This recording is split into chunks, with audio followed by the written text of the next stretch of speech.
ओम नमः श्री महावीराय नमः। श्री द्वादशांग श्रुत देव्यै नमः। आचार्य श्री आदि सागर महावीर कीर्ति सन्मति सागर गुरुभ्यो नमो नमः। सत्वेषु मैत्रीं गुणिषु प्रमोदं क्लिष्टेषु जीवेषु कृपापरत्वं माध्यस्थभावं विपरीतवृत्तौ सदा ममात्मा विदधातु देव। आज हम 19वें पद्य की चर्चा आरंभ करते हैं। विभासते यत्र मरीचिमाली न विद्यमाने भुवनावभासि स्वात्मस्थितं बोधमय प्रकाशं तं देवमाप्तं शरणं प्रपद्ये। यत्र जहाँ विद्यमाने आपके विद्यमान रहने पर भुवनावभासी भुवन का प्रकाशक मरीचिमाली सूर्य न विभासते शोभित नहीं होता, ऐसे स्वात्मस्थितम अपनी आत्मा में स्थित बोधमय प्रकाशम ज्ञान रूप प्रकाश के धारक तम उस आप्तम आप्त देवम देव की शरणम शरण को मैं प्रपद्ये प्राप्त करता हूँ।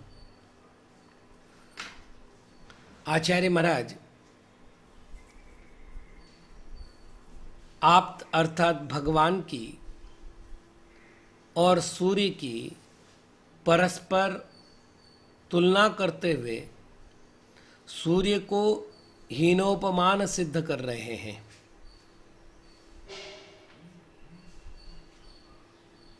हीनोपमान का अर्थ होता है जब दो पक्ष में तुलना की जाती है और उसमें से एक पक्ष अत्यंत हीन सिद्ध होता है।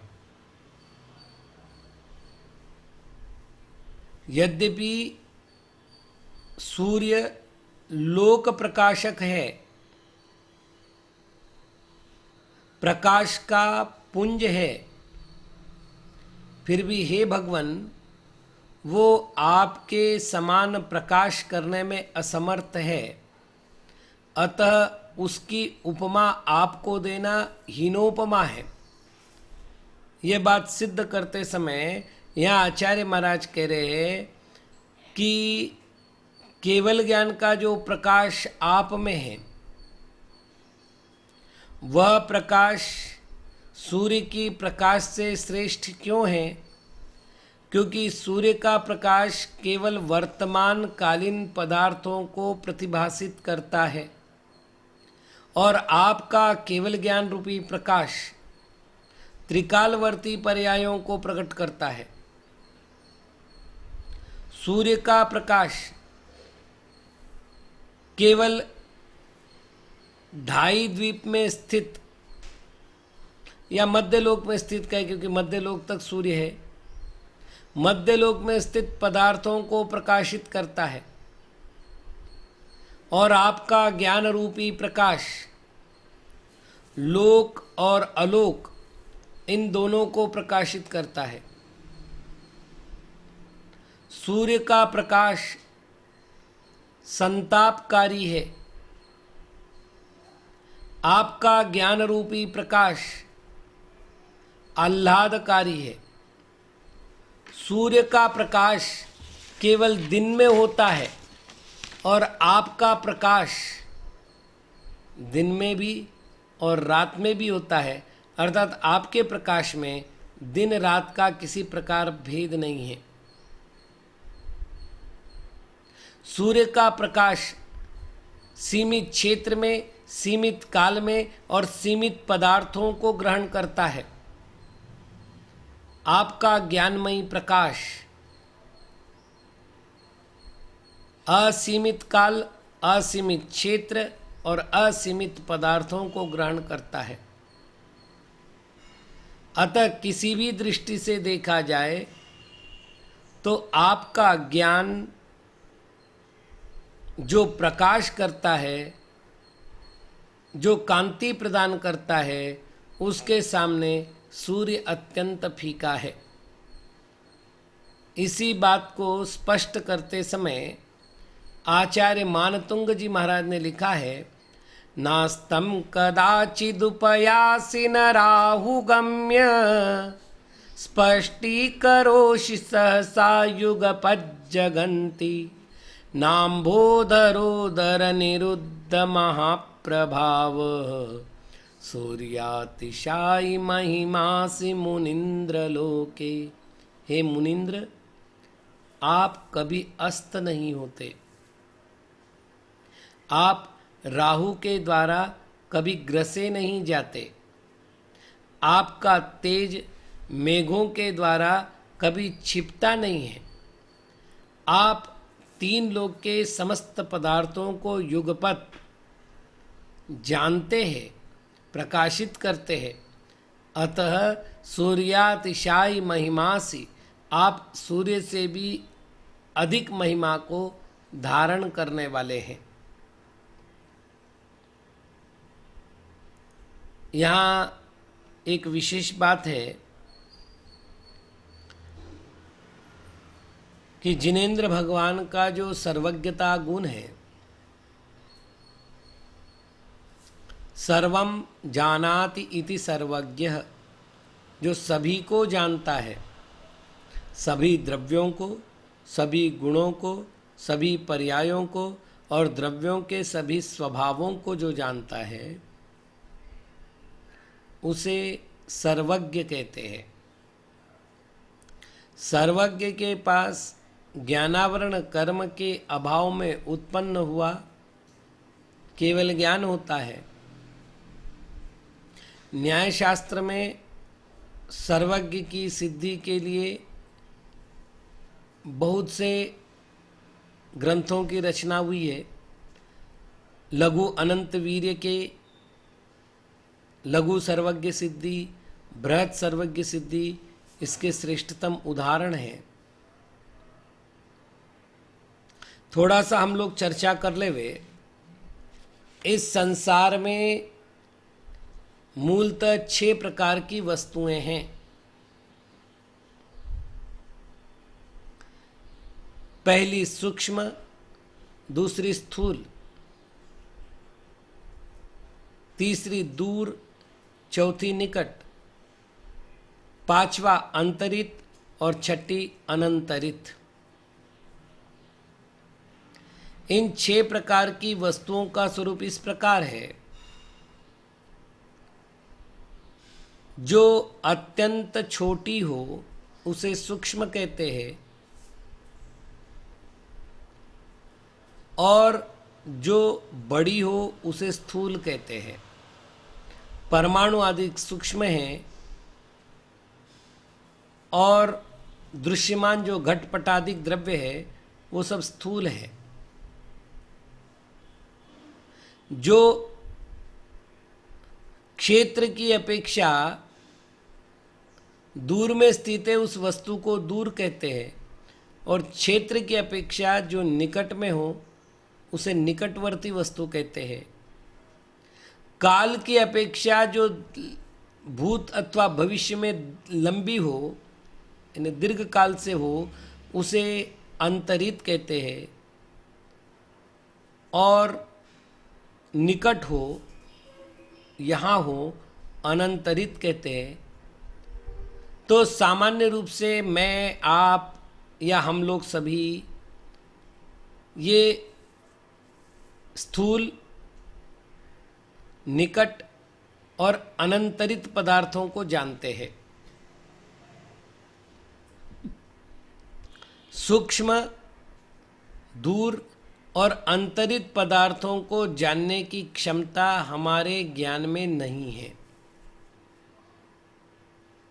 ये जिनमें पात्रता है उनको हम कहते हैं सर्वज्ञ, केवल ज्ञानी।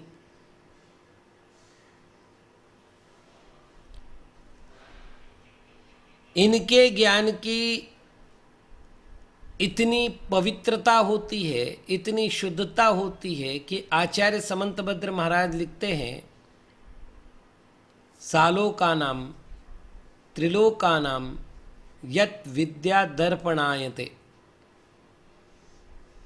दर्पणायते दर्पण इव आचरति, दर्पण के समान आचरण करता है। कौन? यद विद्या, जिनका ज्ञान, अर्थात जिस प्रकार दर्पण को प्रयत्न नहीं करना पड़ता वस्तु को देखने का, उसकी शुद्धता का ये फल है कि उसके सन्मुख आने वाला प्रत्येक पदार्थ स्वयं प्रतिबिंबित हो जाता है। ठीक उसी प्रकार केवल ज्ञान में सारे पदार्थ प्रतिबिंबित होते हैं। वो पदार्थ चाहे चेतन हो चाहे अचेतन हो, सूक्ष्म हो चाहे स्थूल हो, स्वयं प्रकाशित हो जाते हैं। पहला फल तो ये है। और दूसरा, उन वस्तुओं को प्रकाशित करने के बाद भी दर्पण की स्वच्छता में बाधा नहीं पड़ती। दर्पण अपने यथावत स्थिति में रहता है। उसी प्रकार केवली के ज्ञान में कभी संकल्प विकल्प नहीं होते। दुखी जीवों को देखकर वो पीड़ित नहीं होते और दुष्ट जीवों को देखकर वो क्रुद्ध नहीं होते। गुणी जनों को देखकर वो हर्षित नहीं होते। अर्थात किसी प्रकार के विकार उनके मन में नहीं आते। इसलिए आचार्य महाराज कहते दर्पणायते, दर्पण के समान आचरण करता है उनका ज्ञान।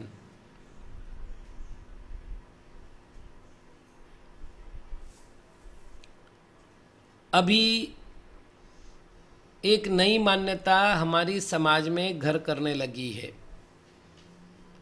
दुर्भाग्य से कुछ श्रेष्ठ वक्ताओं का संबल उस मान्यता को मिल रहा है और उस कारण से वो मान्यता समाज में रुलने लगी है कि सर्वज्ञ बहुत कुछ जानते हैं लेकिन सब कुछ नहीं जानते।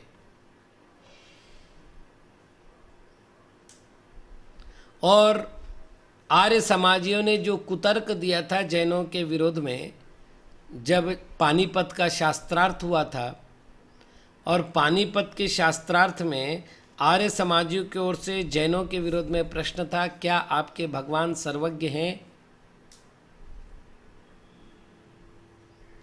तो वहां पर जैनों के भगवान सर्वज्ञ ने ये सिद्ध करने के लिए उन्होंने कहा था कि जैन उत्तर देवे कि सर्वज्ञ भगवान ने कहा है कि द्रव्य नित्य होता है, अवस्थित होता है और अरूपी होता है। नित्यावस्थितान्य रूपाणि। इसका अर्थ द्रव्य का कभी उत्पाद नहीं हुआ, द्रव्य का कभी विनाश नहीं होगा, द्रव्य हमेशा द्रव्य रूप में रहेगा। पर्यायांतर तो होती रहेगी, द्रव्य का समूल नाश नहीं होगा, द्रव्य का नवीन उत्पाद नहीं होगा।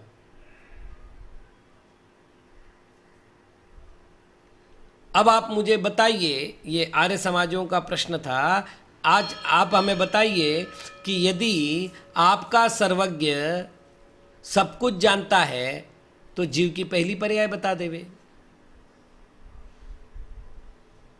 यदि हम कहते हैं जीव की वो पहली पर्याय है, इसका अर्थ है द्रव्य उस दिन से उत्पन्न हुआ। क्यों पहली कब कहेंगे? उत्पत्ति के बाद होने वाली। तो इसका अर्थ हो गया कि आपका सर्वज्ञ झूठ बोलता है कि द्रव्य नित्य होते हैं। सच तो ये है कि उसने पहली पर्याय बताई, यानी द्रव्य अनित्य हो गया क्योंकि द्रव्य की उत्पत्ति हुई। और यदि जैन ये कहते हैं कि नहीं नहीं हमारा सर्वज्ञ पहली पर्याय नहीं बता सकता, तो भाई आपने तो कहा कि सबको जानता है, तो पहली पर्याय को भी जानता है, और यदि पहली पर्याय को नहीं जानता तो सर्वज्ञ नहीं बचा।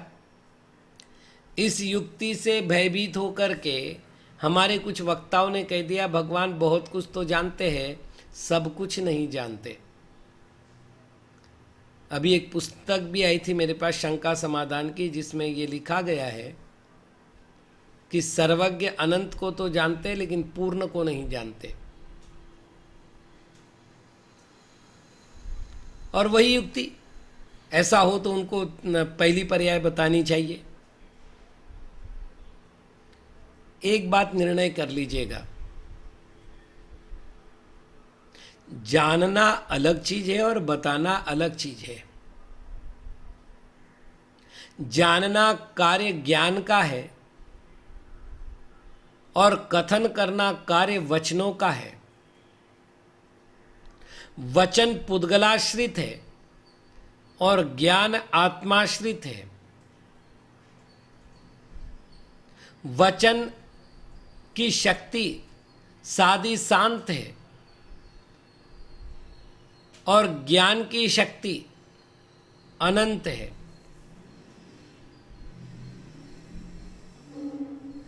आप दूसरे तक जाइए मत। आपने कोई दृश्य देखा, देखने के बाद मैंने आपसे पूछा कैसा लगा, बोले बहुत आनंद आया, बहुत दुख हुआ। मैं आपसे पूछूं उस बहुत को आप एक्सप्लेन कीजिए, एकदम स्पष्ट करिए। आप बहुत मतलब कितना, तो आप कहेंगे भाई ये बहुत का वर्णन हम नहीं कर सकते क्योंकि हमारी क्षमता नहीं है, हमारे वचनों की क्षमता नहीं है बहुत का विश्लेषण करने की। तो बहुत है ये कह करके हमने अपनी उस क्षमता को ढांक दिया है, नहीं है सामर्थ्य वचनों में। यदि किसी केवली को भी वस्तु के स्वरूप का कथन करना पड़ेगा, इसके लिए धवलाक की टीका देखी जाए तो उन्होंने कहा जितना उन्होंने बताया वह वस्तु का एक अंश है, उससे प्रज्ञापना के रूप में जितनी बातें कही अप्रज्ञापन उतने से ज़्यादा है। जानना अलग चीज़ है और बताना अलग चीज़ है। इस विषय में यदि सटीक प्रमाण देना हो तो इसका प्रमाण है विशापहार स्तोत्र का एक पद्य, जहाँ कवि धनंजय कहते हैं कि हे प्रभो, आप तीन लोक को जानते हैं, ऐसा कहना आपके ज्ञान की अवमानना करना है, आपके ज्ञान को हीन लेखना है। तीन लोक के बराबर यदि ऐसे असंख्यात अनंत लोग भी होते तो आपके ज्ञान के एक कोने में समा गए होते। ज्ञान का अंत नहीं है, ज्ञेय का अंत है।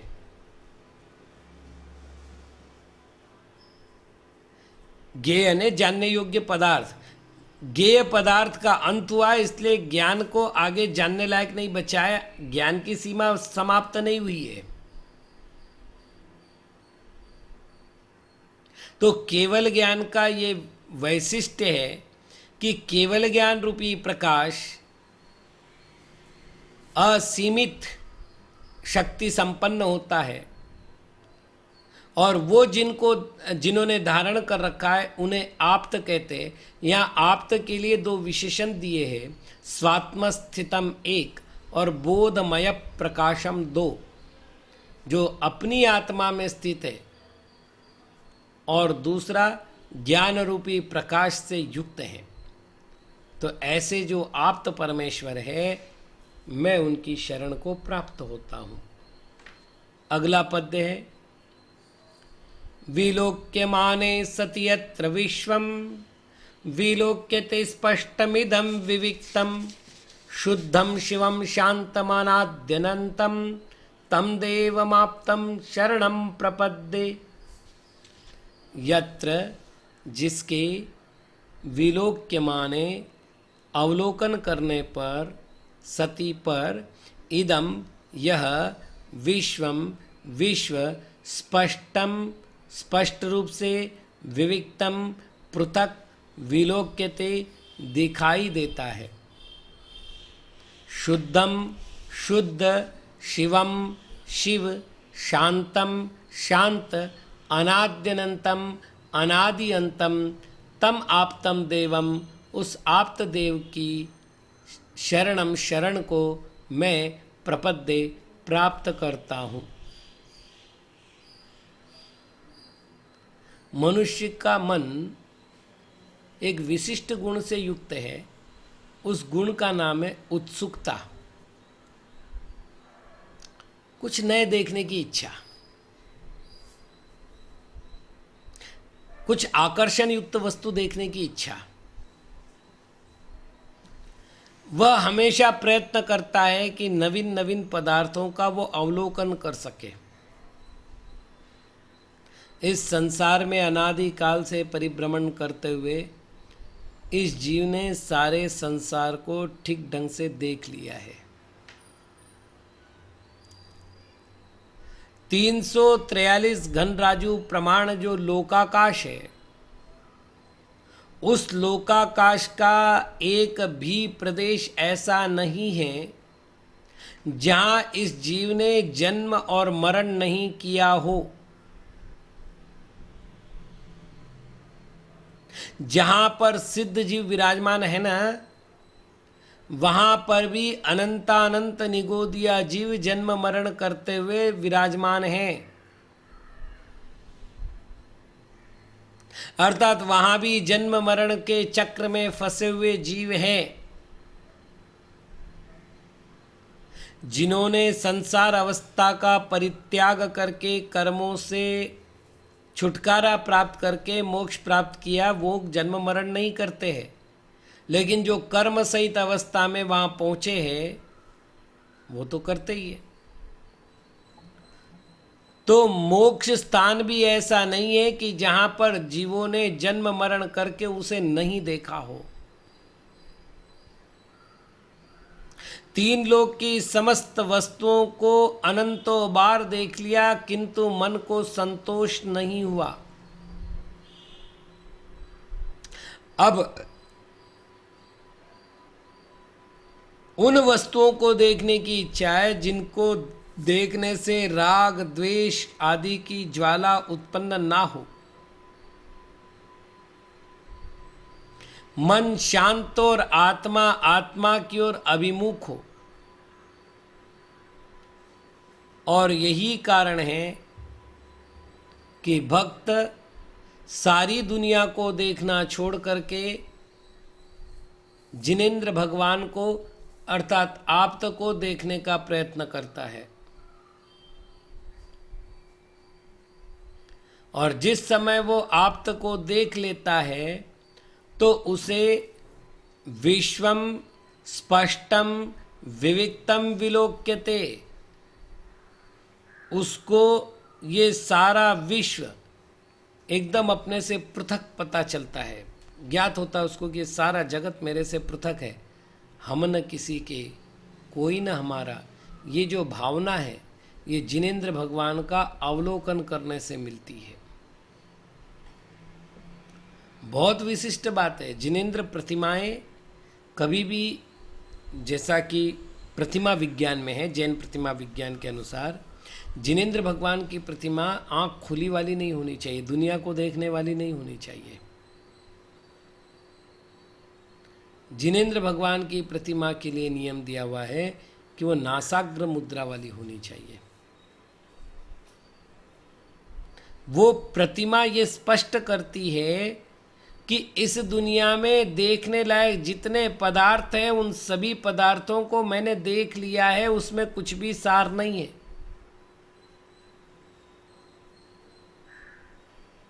वे पदार्थ राग द्वेष का वर्धन करने में निमित्त बनते हैं। वे पदार्थ आत्मा को आत्म स्वभाव से बहिर्भूत करते हैं। आत्मा को बहिरात्मा बनाने में वे पदार्थ निमित्त बनते हैं। इसलिए यदि तुम्हें चाहिए तो तुम अपनी आत्मा की ओर देखो। यही कारण है कि 6 आवश्यकों में सबसे पहले देव पूजा कही गई, और देव पूजा से पहले देव दर्शन तो होता ही है। अष्ट मूलगुणों की जो अलग अलग पद्धतियां हैं उसमें से एक पद्धति में देव दर्शन को अष्ट मूलगुण का एक मूलगुण माना गया है। तो देव दर्शन निज दर्शन का कारण है। जिसने देव दर्शन नहीं किया उसके निज दर्शन की तो कोई संभावना ही नहीं बचती। तो आचार्य महाराज यहाँ कहते हैं जिनको देखने पर, जिनको यानी आप तो परमेश्वर को, जिनको देखने पर सारा संसार स्पष्ट रूप से अलग प्रतिभासित होता है, ये भिन्न है। असंसार भावना का जन्म होता है। वे आप्त मेरे शरण जाने योग्य है। कैसे वो आप्त? तो यहां पर 4 विशेषण दे रहे। पहला शुद्ध, दूसरा शिव, तीसरा शांत और चौथा अनादि अनंत। भगवान ने ज्ञानावरणादि 8 द्रव्य कर्मों को, राग द्वेषादि भाव कर्मों को और शरीरादि 9 कर्मों को पूर्ण रूप से नष्ट कर दिया है। पर से अत्यंत विविक्त है, अतः वे शुद्ध है। शुद्ध का अर्थ ध्यान रखना, दूसरे द्रव्य से अमिश्रित। शुद्ध दूध में शुद्ध पानी मिला देने बाद भी दूध अशुद्ध होता है। क्यों? क्योंकि उस दूध नाम के द्रव्य में पानी नाम का विजातीय द्रव्य मिला है। केवल अशुद्ध द्रव्य मिलने से द्रव्य अशुद्ध होता है ऐसा नहीं है। 2 द्रव्यों के मिश्रण को अशुद्ध अवस्था कही है।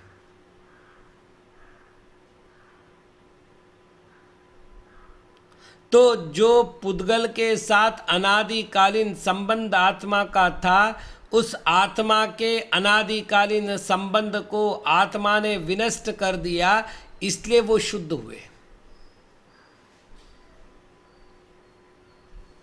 दूसरा विशेषण है शिव। शिव का अर्थ है कल्याण, शिव का अर्थ है हित, शिव का अर्थ है मोक्ष। उन्होंने अपने आत्म कल्याण को साध लिया है। पर का कल्याण करने में जिनकी सहज वृत्ति है, करना नहीं पड़ता, स्वयं ही पर कल्याण होता है। जिनका नामस्मरण करने से, जिनका दर्शन करने से, जिनके जिनबिंब का दर्शन करने से, उनको कहते हैं शिव। तीसरे वो शांत है, क्योंकि जिन्होंने संपूर्ण विकार भावों को उपशमित कर दिया है, नष्ट कर दिया है, समाप्त कर दिया है, उनके अंदर अशांत होने जैसा कोई विकार उत्पन्न हो ही नहीं सकता। और चौथा अनादि अनंत है। यद्यपि पर्याय दृष्टि से आप्त का आदि है, अंत नहीं हो सकता, क्योंकि आप्त बनने के बाद पुनः संसार में आने का कोई प्रश्न ही नहीं उठता, किंतु कभी न कभी तो बने हैं।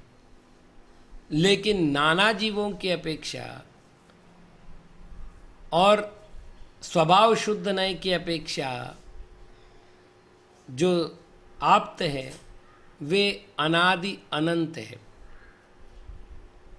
अथवा उनका स्वभाव जैसा अनादि काल से था वैसे अनंत काल तक रहना है, उसमें किसी प्रकार का कोई परिवर्तन नहीं होना है। तो हमने 5 बातें इस पद्य के द्वारा की है।